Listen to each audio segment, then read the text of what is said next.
yo me presento en sociedad como Florencia en el casamiento de mi prima. Podrían haber metido presa. Nuestra democracia comenzó a partir de la ley de identidad de género cuando dejaron de perseguirnos. Vos fuiste muy importante en esa ley. Es difícil vivir en un mundo donde vos mirás para el costado y no hay mucha gente como vos. Mucha gente que no sabe o desconoce el promedio de vida de una persona trans o una travesti en 35. Argentina, 35 años. Flor, ¿en qué momento sentiste de chica que tu cuerpo no coincidía de cómo vos te sentías? Creo que a partir de los 4 años. Igual siempre sentí que era diferente, pero a partir de los 4 años sentí de verdad que había algo que era distinto en mí en las otras criaturas. Sentía que de verdad, porque hasta los 2 años y pico que yo estaba en mi, que no había ido al jardín, como que en mi casa me permitían hacer todo. Después de esa edad, lo que sucedió es que yo vivía en un mundo donde era el binarismo absoluto, esto de nena, esto de varón, entonces me marcaban todo el tiempo que lo que yo deseaba estaba mal. Y yo ahí empecé a notar o sentir que era diferente. ¿Pero vos sentías como que ya tenías en claro que tenías este lado femenino, que te gustaba como más lo de las nenas? ¿O no lo tenías tan en claro al principio? Yo creía que era Yuya. Sí, no sé, es algo, es inexplicable, porque es como tratar uno tiene sed, tenés esto más agua, Total. ¿entendéis? Y lo mío era lo femenino, no pensaba ni siquiera como varón. Lo que pasa es que me tardé mucho tiempo en darme cuenta que lo que yo tenía era travestismo, que era eso de disforia de género, que no coincidía el cuerpo que tenía con mi interior. Y me llevó muchos años darme cuenta. ¿Y los otros chicos cómo eran con vos? Crueles, porque en ese momento no había ni perspectiva de género, ni siquiera las maestras estaban em, preparadas para estos desafíos, porque no sabían, porque para mí hay algo que me parece que me enseñó la niñez y también todo lo que ha sucedido con mi vida a través de los años y lo que he aprendido sobre el mundo de la diversidad, es que hay algo que pasa con las criaturas, que las criaturas son criaturas y las criaturas quieren jugar. O sea, no te define la sexualidad porque juegas con una muñeca o con un autito. Me parece que hay algo que también en eso hay falta muchísimo trabajo en explorar, porque quizás en ese momento, no sé, una criatura quiere jugar y yo quería jugar con muñecas o quería vestirme, de ponerme polleras o pelucas y me censuraban o me castigaban y me querían obligar a jugar no sé, al fútbol o a hacer cosas de varón. Entonces, y la verdad que fue bastante violento. Fue bastante violento y es bastante violento. Y me parece que hay algo que sucedió en la sociedad también que tiene que ver con que, más allá de la sexualidad de las personas, ese mundo binario se construyó durante décadas. Y yo hoy escucho a muchas madres que me decían, de compañeras de colegio, de mis hijos, si yo quería jugar a la pelota y no me dejaban porque me decían que era machona. O sea, había algo de cercenar la libertad de las personas en general, ¿no? Pero bueno, eso me pasaba. ¿Tus primas eran importantes para vos o no? Muy, muy porque con ellas yo exploraba todo lo que era el mundo femenino y encontraba en ellas esta cosa de poder liberar todo lo que yo sentía o este deseo, el poder jugar, el poder divertirme sin ser juzgada, cuestionada y la verdad que fueron los mejores años de mi vida. Hay una anécdota tuya que me encanta. Nosotras con Flor somos amigas hace mucho, Muchísimo. que vos apareciste en un casamiento, ¿no? No, así fue ¿Cómo? como me pasó lo siguiente. Se casaban esas mis tres primas. Yo tengo, Elizabeth es la más grande, se casaba en ese momento y yo ya había iniciado mi transición. Ellas son como mis primas, son primas hermanas. Nos criamos juntos, mi papá es el hermano de la mamá de ellas. Y claro, nos criamos desde que nací, yo siempre iba a su casa. Entonces teníamos un vínculo muy cercano. Cuando ella se casa, yo ya había iniciado mi transición. Entonces, estamos hablando hace muchos años. Y cuando ella me mandó la invitación dije, bueno, pero yo ya soy Florencia. Y ella me dijo, vos venite como quieras. Y yo me lo tomé literal. Te fuiste Porque claro, montadísima. porque aparte era un momento donde no existía, no había WhatsApp, no existían las redes sociales y toda esta cosa de que todo el mundo está comunicado. Y yo dije, bueno, yo me voy a montar. Porque aparte no era, yo decidí transitar y no es que la avisé a toda mi familia, no es tampoco que mi familia se enteraron de la noche a la mañana que yo era, no sé, era Gabo y después de la noche a la mañana me transformé en una mujer. Ya venía con unas inclinaciones, pero una cosa es ser una persona gay o homosexual y otra cosa es ser travesti ya. Era ¿Cuánto totalmente tiempo duró distinto. ese proceso? No fue muy largo. Me parece que toda mi transición fue en el secundario de manera andrógena y cuando ya estaba por terminar, un día frente al espejo me di cuenta que dije, Me gustan este es las mi camino. plumas. Claro, había algo que me daba felicidad. Yo sentía que era a medida que estaba creciendo, que era triste, que era una persona muy triste y que era como que algo que no, me faltaba algo. ¿Viste cuando no estás completa y no sabía qué era? Y un día, cuando me vestí de mujer por primera vez, me miré al espejo y, porque el espejo tiene mucho significado con nosotras, con las identidades trans. Hay algo que el espejo, porque claro, porque cuando no te devuelve la imagen que vos querés, hay algo de mucha frustración. Entonces, cuando te devuelve esa imagen, yo ahí sentí que cambió mi vida para siempre. ¿Viste cuando sentís como que te encontrás, como digo, este es mi norte, este es mi futuro, esta es la identidad que yo quiero? Pero también eran momentos heavy, eran momentos donde no existía la ley de identidad de género, que justamente hoy se cumplen 13 años de la identidad Tremendo. de género. Entonces era difícil en esa época decir, bueno, yo quiero afrontar mi vida como una travesti. Entonces yo no le había avisado a nadie y volviéndolo al casamiento, digo, bueno, yo me presento en sociedad como Florencia en el casamiento de mi prima. Entonces me hago un vestido, porque yo coso, vos sabés que yo coso, tenía mi máquina de coser Singer desde que mi mamá había muerto. Y me hice un vestido hermoso, me puse unos aros, me monté, me alquilé un super auto porque yo dije, bueno, si me echan, por lo menos me voy divina, espléndida. Y llego a la iglesia en zona sur, me acuerdo que estaba ya, yo tarde siempre, porque imagínate, viste, nosotros con el pelo, una cosa que otra, la iglesia llena. Entonces, entro yo, justo estaba llegando mi prima pobre encima de su casamiento, y yo entro antes que ella a la iglesia. Eras la novia. Cuando entré, se dio vuelta a toda la iglesia, y me quedé diciendo, y ese eco que se escuchó, y digo, ¡oh! ¿Viste? Yo sentía que a San Cayetano se le caía la criatura de las manos. ¿Te reconocieron al toque? Y yo creo que sí, pero era como, viste que en la iglesia se empieza murmullo, murmullo, murmullo. Y bueno, después entró mi prima, fue el casamiento, y ahí fue como que me di a conocer. Nunca me echaron, pero fue como una situación, me imagino en ese momento, en ese momento me daba mucha gracia, y hoy también, porque estamos hablando de hace 35 años atrás, donde la sociedad no se hablaba de esto, donde ni siquiera existía ningún tipo de derecho. No, y Entonces, también, digo, vos llegaste con un auto a la iglesia y todo, pero te podrían haber metido presa.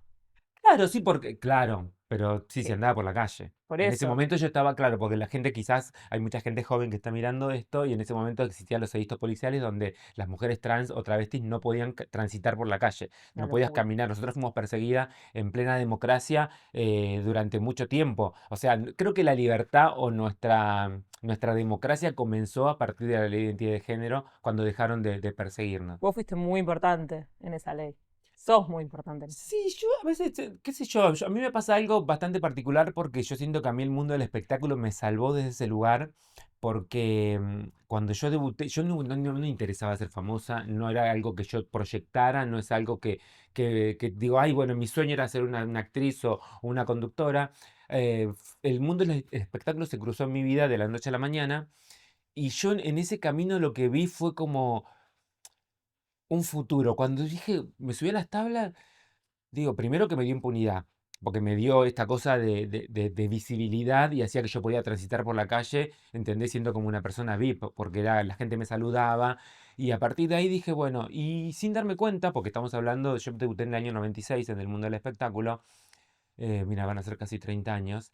Tremendo. Y, y digo, claro, fui creciendo con la sociedad, porque en ese momento sucedían muchas cosas paralelas que a mí no me tocó transitar, pero la violencia que sufrían las personas trans en Argentina era tremenda, porque paralelamente era la lucha de las travestis en Godoy Cruz por querer trabajar, los vecinos de Palermo, y había algo en la construcción cultural del travestismo que era extremadamente negativo. Todo lo que se veía o todo lo que salía a la luz sobre nuestras identidades eran simplemente eso, era se quiere prostituir ocupan las calles y y lo único que le interesa, y la verdad que nunca pusieron el foco en lo social de lo que significaba ser una persona trans argentina, porque en general, digo, las personas o las chicas que se paraban en esas esquinas, muchas tenían 14 años, que habían sido expulsadas de sus hogares porque sus familias no las aceptaban, porque sus vecinos tampoco, entonces muchas eran no solamente expulsadas de sus familias, de las provincias, de las escuelas, de los hospitales, sin acceso Sí, al salud trabajo, médica. a nada. Entonces, ¿y cómo sobrevivías? ¿Cómo tratabas de...? La única forma de subsistencia era la prostitución. Entonces, por eso cuando se preguntan o cuando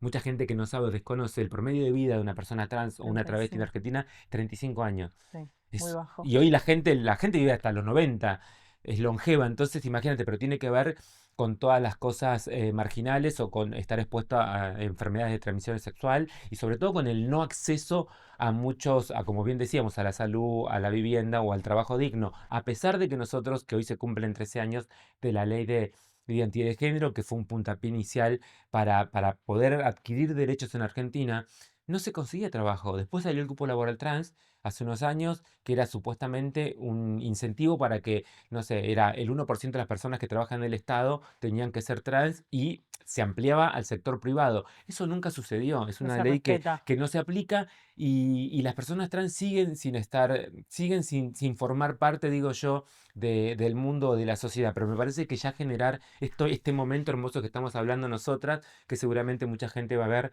desde sus teléfonos, de sus computadoras, desde su casa, hace que puedan pensar de que hay personas que viven, no sé, vidas muy tristes y miserables. ¿Y a vos cómo te afecta a nivel personal? Porque me imagino la cantidad de testimonios que te deben llegar o la cantidad de chicas que te deben escribir contándote de su experiencia, de lo que están viviendo. A mí me afecta muchísimo por el contexto sociocultural que vive el mundo, porque están sucediendo cosas de muchísima violencia y te tengo que ser completamente honesta. Vengo de unas semanas de mucha tristeza y como de, viste, de decir, de desánimo, de decir, bueno, la verdad estoy cansada de luchar, estoy cansada de poner la voz. Y el otro día fue un congreso, me invitaron, Estela Díaz, que es la ministra de Diversidad y Género de la provincia de Buenos Aires, y yo digo, yo hace años que voy a estos congresos, hace años que estoy hablando y lamentablemente yo veo a mis compañeras em, morir sin tener acceso a nada. Cuando fue la marcha del 1 de febrero, este año, la marcha después del discurso del presidente en Davos, eh, a mí me invitaron, yo dije, bueno, yo estaba sola en ese momento y me invitaron a marchar las chicas de Muri y unas travestis que son, ella dice que son las legendarias. em, y yo la veía que ya no pueden caminar. Y marchan hace 30 años que están marchando exigiendo derechos o exigiendo algún tipo de ayuda, ¿no? En general. Y digo, se están muriendo. Entonces a mí la tristeza que me provoca es, que es lo que yo decía, que las únicas que vivimos algún tipo de... Yo soy una persona que vive en un absoluto privilegio, porque trabajo en el mundo del espectáculo, pude construir una vida, una familia, tener un techo, tener salud. Bueno, pero vos fuiste muy fuerte también, porque, Claro, pero digo, pero a mí me pasa con ellas que, digo, yo miro para el costado, porque es difícil vivir en un mundo donde vos mirás para el costado y no hay mucha gente como vos. claro. Entonces yo miro y a mí me encantaría que haya otras chicas que puedan estar trabajando de camarógrafo, de sonidistas, de maquilladoras o trabajando en supermercados o en tiendas. Es algo que no sucede. Entonces eso es lo que a mí me produce tristeza. No, digo, hemos avanzado, sí hemos avanzado, se ha logrado, pero bueno, después dejo toda esa cosa negativa que por ahí por momentos me invade y después digo, hay que seguir. Hay que seguir visibilizando, hay que seguir hablando, hay que seguir generando conciencia de que la diversidad existe, de que nosotras formamos parte del mundo, de que de verdad es necesario que empecemos a mirar no tanto con los ojos, sino más con el corazón y poder aceptar a las personas como son y generar empatía, me parece que es algo que no está sucediendo. No, y también yo creo que el mundo cambió tanto Mm. en tantos sentidos que en este sentido también tiene que cambiar. Sí, Yo, obviamente. yo te escuché decir a vos que, por ejemplo, la calle para ustedes siempre fue importante, ¿no? Marchar, hacerse escuchar. Y Es que acá en Argentina, imagínate que las conquistas más enormes se hicieron en la calle. desde el voto femenino, desde el cupo, desde el matrimonio igualitario. Nosotros tenemos una gran construcción política que tiene que ver con estos lazos colectivos que se generan de las luchas, primero sobre todo de los trabajadores, del pueblo, de las que se organizan, acá las ollas populares, pues fíjate que cuando sucedieron en el 2001, cuando pasó esa gran tragedia en nuestro país, las que se organizaban eran en cada lugar, en cada esquina, se armaban las mujeres, por ejemplo, y las ollas populares, y esta cosa colectiva. Tenemos eso, tenemos esta cosa de salir a la calle y luchar por nuestros derechos. Por eso me parece que es importante seguir construyendo desde ese lugar. ¿Qué significó para vos casarte de blanco? Todo, todo porque yo en ese momento no dimensionaba lo que, porque era más, además de un sueño personal, yo no dimensionaba lo que significaba para nuestra sociedad en ese momento. Era una gran declaración política. Porque mi vida fue una declaración política, mis decisiones fueron, bautizar a mis hijos fue una declaración política. Entonces, en ese momento que una persona trans se ponga un vestido blanco para entrar al altar a celebrar el amor de la persona que ama, era toda una declaración y para mí fue muy simbólico porque yo en ese momento, yo nunca me lo había planteado hasta que pasó, hasta que sucedió. Fue el vestido más difícil que elegí, el más difícil. Mira que me puse vestidos, vos sabés, en galas de los modelos que te puedas imaginar. Ese fue el vestido más difícil, el vestido más hermoso. Y después lo del casamiento, que yo después que lo hice, le decía que todo el mundo se debía casar. Porque fue un momento tan hermoso de celebración, tan hermoso de compartir, no solamente de poder decir a la persona que yo amo que quería estar toda la vida con él, porque es algo, porque nos elegimos, porque es mi compañero, porque es alguien que pasan los años y deseo estar con él. Siempre quiero amanecer con él. A pesar de que tenemos, obviamente que nos enojamos como todo el mundo, pero siempre es más lo positivo que lo negativo. Y después celebrar con amigos y decir, sí, bueno, nos amamos y poder, no sé, brindar con la gente que vos querés y ver que todos estamos bailando. Y en ese momento, todo lo que se generó es algo que me lo guardo en mi vida para siempre. ¿Lo volvería a hacer? Sí. ¿Cuál fue el mensaje de amor más lindo que recibiste? Yo El más hermoso es el de la gente en general cuando yo salgo a la calle y me pasa mucho con algo que decías que tiene que ver con acompañar a familia en la transición de sus hijas o hijos. Es decir, fuiste muy importante. Cuando se acercan y me dicen, no sé, hace poco me pasó con una chiquita en Uruguay que me dice, fuiste muy importante para mí, yo hice la transición, ya se operó, hizo todo. Y me dijo, y la verdad que uno no se da cuenta cómo le puede cambiar la vida a las personas y cómo también ayudar a familias, porque es difícil, no es fácil, ¿eh? No es que yo te digo, hablo y creo que, ay, sí, está todo bien y que toda la diversidad. No, yo creo que de verdad vivimos en un mundo con una estructura que de verdad va a costar mucho desarmar. Pero me parece que lo más importante, como te digo siempre, es el amor que uno pueda tener por esos hijos o hijas. Y eso es algo que me conmueve. Ese acto de amor cuando se acercan y me dicen gracias, que me agradece, porque es un agradecimiento de decir, bueno, me diste que esas herramientas para poder acompañar a mi hija en un mundo donde todavía sigue siendo, donde no todavía, donde es hostil. Entonces, eso es algo que a mí me gratifica. Me imagino encima siendo uruguaya, que Mm. es una sociedad también bastante chica. Qué bueno. Sí, tal cual, pero me pasa en Uruguay, acá en Argentina, en muchos lugares, porque a veces uno no se da cuenta, pero yo en bastante, casi en toda Latinoamérica, soy bastante conocida por mi lucha o por mi militancia, y la verdad que no es algo que me había propuesto, pero creo que es lo mejor que me pasó en esta vida, es poder ser abanderada de una causa tan justa como es nuestra identidad. ¿Y tus hijos saben lo grosa que es la mamá? Mis hijos saben que tienen una mamá comprometida, que tienen una mamá que lucha por los derechos humanos, que es una mamá que se enfrenta a muchas adversidades y la verdad que siempre en ellos encontré, em, los hijos te enseñan, ya te va a pasar. Los hijos te pasa algo que de verdad en momentos de oscuridad, en momentos de tristeza, ellos están ahí sin saberlo, porque por ahí no saben lo que te está pasando, pero están para darte un abrazo porque hay algo que, bueno, te conocen mejor que nadie. Vos desde Claro. que nacen te miran, entonces saben cuando estás bien, saben cuando estás mal. A mí me pasa que yo me encontré en momentos de momentos difíciles donde estaba el abrazo de ellos, donde estaba la palabra, donde tuve conversaciones hermosas que me enseñaron a mí a crecer, que me ayudaron a ver la luz en cuando no la podía encontrar. Así que fue lo mejor que me pasó en la vida. Flor, vos sos una mujer muy fuerte, por lo menos yo siento que eso es como, Parezco, me parece. no, tus amigos sabemos que sos una mujer fuerte, que sos una mujer ultra generosa. Yo puedo contar mi anécdota de hacer una cápsula y que el mensaje más lindo post evento es tu mensaje, que siempre he sentido, largo y todo.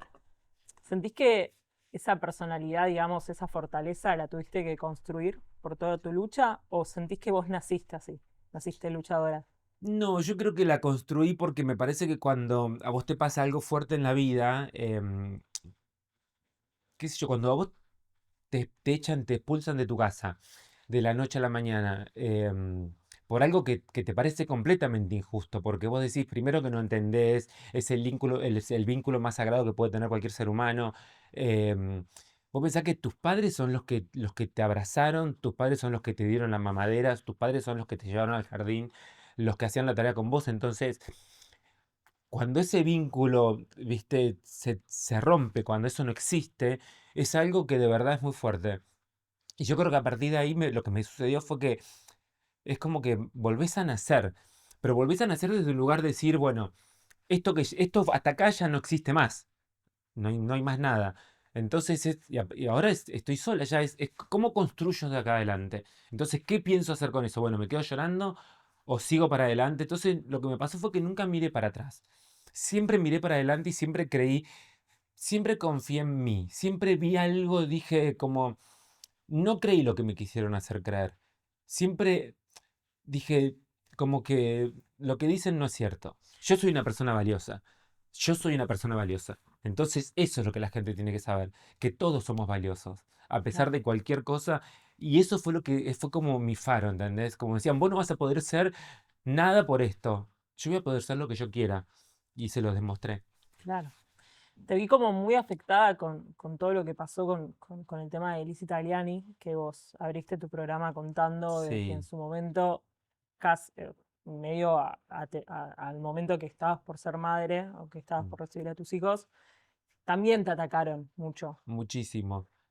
Y muy de manera violenta. Era otra televisión también. A veces es difícil. A mí me gusta contarlo para saber eh, las cosas que sucedieron. Vivíamos en una Argentina donde estaba todo permitido, donde se opinaban de nuestras identidades, donde se violentaban. Yo creo que hay mucho testimonio en YouTube, pueden buscar de las cosas o de las notas que me hacían a mí. Era como que y que igual creo que sigue pasando, como que las personas trans no tenemos como humanidad, entonces nos pueden decir las cosas, las peores cosas. Y en ese momento también, a mí me afectó mucho. Y a mí me decían, me acuerdo en esa época decían, ay, ella perdió el humor, y no, yo estaba sufriendo, estaba extremadamente em, atravesada por todo lo, porque yo estaba viendo el momento más hermoso de mi vida, que era la espera de mis hijos, después el maternar con todo lo que eso significa, y lo vas a entender cuando nazca tu bebé, porque hay algo que te cambia por completo, cambian tus prioridades, nunca me había pasado en la vida. Yo me digo, antes de mis hijos era Cleopatra, yo sentía, vivía la vida, viajaba, andaba, era solo yo. Y a partir de que nacieron ellos, es como que tu vida no te pertenece.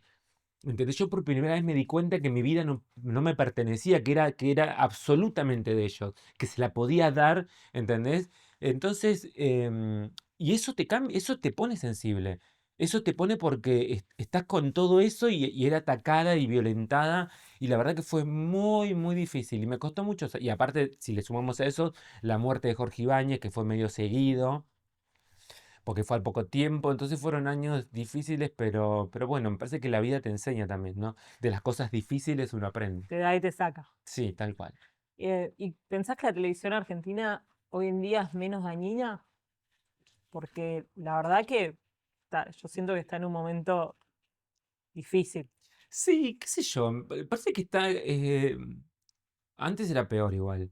Estamos viviendo momentos de violencia, pero no violencia de la televisión, de una violencia naturalizada, de una violencia en X, en la calle, la gente está irascible, la gente em, es más que nunca, pero estás exacerbado en todos lados. Hay algo que está naturalizada y me parece que eso claramente digo, termina yendo a la televisión, porque como está todo tan naturalizado, pero creo que hay algo que es como un péndulo, ¿no? Es un camino que vamos a atravesar y después volverá.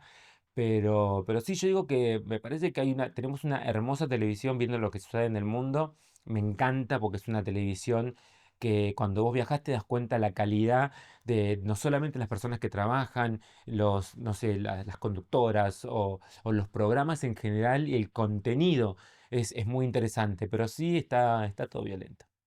Cuesta igual, ¿no? Siento que ¿Hacer cuando... tele? No, digo, entender o naturalizar a veces el ataque a uno.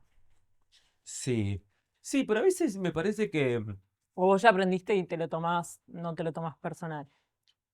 No, prefiero no escuchar, no me interesa, no miro, no, por ejemplo, no miro páginas, no miro qué dicen de mí, o si están hablando, qué sé yo, me pasa eso. Porque si no es como que no vivís tampoco, ¿viste? Prefiero no enterarme y así, Y fluir. y fluir, sí, tal cual, porque si no es como que, ¿viste? Que te quedás como enganchada en esas cosas y yo no quiero engancharme con nada. Y después si me cruzo, porque en general siempre es, me parece que cuando hablan de vos habla más de lo demás que de vos, Total. ¿entendés?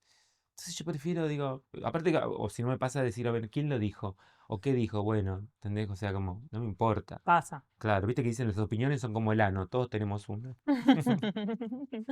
Flor, ¿y qué consejo le darías a una persona que le está costando encontrar su identidad? Ay, yo la verdad que a veces suena medio egoísta, pero tiene que buscar su felicidad. A pesar de todo, nosotras, imagínate que es tan fuerte el deseo, lo que nos pasaba a nosotras cuando éramos chicas, este deseo yo digo, por eso lo van a ver que decía, el travestismo es esta cosa tan furiosa, porque una estaba dispuesta hasta a perder la vida por eso. Estábamos dispuestas a perder la vida por nuestra identidad. Entonces era tan fuerte que no importaba lo que nos podía suceder en la calle, si nos mataban o lo que fuera, pero era vivir y sentir como lo que soñábamos. Entonces me parece que no hay nada más genuino que eso, que ser fiel a uno mismo. Así que la verdad que si tienen ese deseo, y si no los quieren su familia, nada, dar la vuelta a la página y que sigan su destino, ¿no? Y su corazón. Flor, mi podcast se llama Ángeles y Demonios. Ay, qué Simón. ¿En qué sos un ángel y en qué sos un demonio? Un demonio en el orden. Me encanta que empezaste con demonio.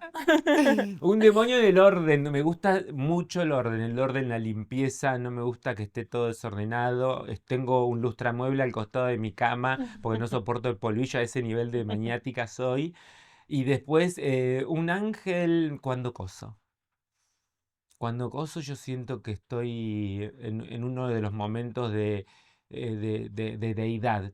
Es lo único que me conecta con algo que creo que tiene que ver con mi identidad, porque mi familia, yo vengo de familia de modistas. Mi mamá cuando estaba embarazada de mí cosía, porque yo nunca la vi coser a ella. Pero yo a los 6 años tuve ese deseo de abrir la máquina de coser, enhebré la aguja y empecé a coser sin que nadie me haya enseñado. Entonces hay algo que está en tu ADN, hay algo que ese traqueteo de la máquina de coser y la aguja, que las personas que cosen van a saber de lo que estoy hablando. Entonces, siempre tuve como un vínculo muy sagrado con la máquina. Y cada vez que estoy loca, que tengo que pensar en cosas que me suceden en el programa o problemas que yo siento que no le encuentro la solución, me pongo a coser. Y mientras coso yo, ahí siento que mi mente se despeja, siento que estoy en un lugar de paz y siento que todo lo que estaba pensando me cae la ficha. Digo, puedo. Así que para mí, soy un ángel cosiendo. ¿Y tu hija? Mi hija es mi ¿Cose? debilidad. No, no cose. Pinta ella le dio por otro lado. Tiene una facilidad para, la verdad que lo que hace, bueno, también tiene que ver con las manos, ¿no? Em, Pinta que es una maravilla, me encanta. Gracias, Flor. Gracias a vos.